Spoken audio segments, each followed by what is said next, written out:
Hello everyone, welcome back to my YouTube channel Saini learning classes. मैं हूं आपके educator Neha Saini. आज हम बात करने वाले हैं एक्सप्लेनेशन स्किल पे। ठीक है, तो उसमें क्या होता है, देखो date, subject, topic, class, period and duration. तो ये सभी क्या है, आपके ब्लैक बोर्ड एंट्रीज हैं जो कि आपको करनी होती हैं। देन आता है आपका नेम ऑफ स्किल, यानी कि आप कौन सी स्किल कर रहे हैं। तो आज हम करने वाले हैं एक्सप्लेनेशन स्किल। ठीक है, तो एक्सप्लेनेशन स्किल, इसके बाद नेम ऑफ स्किल के बाद क्या होता है, कंपोनेंट्स आते हैं। कंपोनेंट्स में बेसिकली हमें किस किस चीज़ों का ध्यान रखना है, वो सभी हमारे क्या होते हैं, कंपोनेंट्स होते हैं।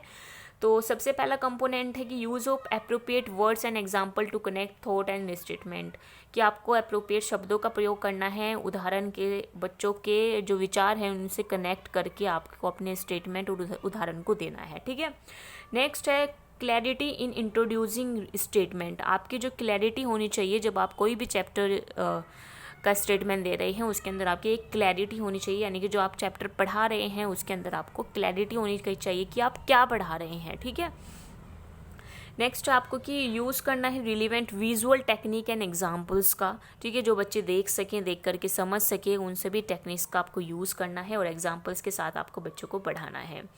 फ्लुएंसी होनी चाहिए आपकी लैंग्वेज के अंदर। ठीक है, and explanation of technical words का एक्सप्लेनेशन भी आपको करना है। ओके, यानी कि जो शब्द भारी भारी शब्द होते हैं या टेक्निकल शब्द होते हैं, साइंटिफिक टर्म्स होती हैं, उन सभी को आपको एक्सप्लेन भी करना है बच्चों को, जिससे बच्चे उसको और बेहतरीन तरीके से समझ सकें। अब नेक्स्ट पॉइंट पे आते हैं, प्रेजेंटेशन टेबल। अब बात करते हैं भाई एक्सप्लेनेशन स्किल हम कैसे बनाते हैं। तो उसमें क्या होता है, 2 एंट्रीज होती हैं आपकी, people teacher activity and student activity.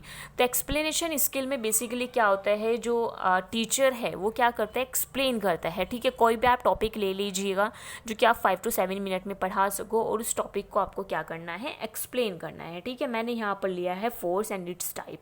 तो इस तरह से आपको क्या करना होता है, टॉपिक को एक्सप्लेन करना है। तो उस टाइम पे बच्चे क्या करेंगे, बच्चे जो होंगे वो आपकी बातों को सुनेंगे, समझेंगे, और जो भी आप ब्लैक बोर्ड पर काम कर रहे हैं उन सभी को अपनी नोटबुक के अंदर लिखेंगे।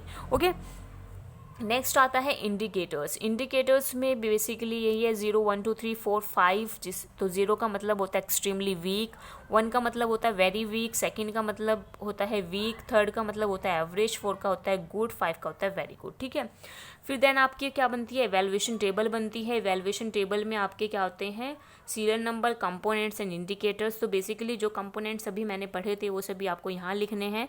देन इंडिकेटर्स आपको लिखने हैं, ये 0 1 2 3 4 5 जो कि ये रहे आपके। तो इसके हिसाब से क्या होते हैं, आपका जो सुपरवाइज़र है वो यहाँ पे मार्क करता है। ठीक है, अगर आपने सही शब्दों का प्रयोग नहीं किया होगा, अच्छे से जो बच्चों को उदाहरण नहीं दिया होगा, तो वो यहाँ पे आपको 0 भी दे सकता है। अगर आपने अच्छे से दिया होगा तो अकॉर्डिंग टू योर परफॉर्मेंस वो आपको 1 2 3 4 5 इस हिसाब से वो आपको मार्क्स देता है या टिक करता है यहाँ पर। ठीक है, फिर नेक्स्ट आता है आपका सुपरविजन, यानी कि यहाँ पे आपके जो सुपरवाइज़र हैं उनके साइन होते हैं।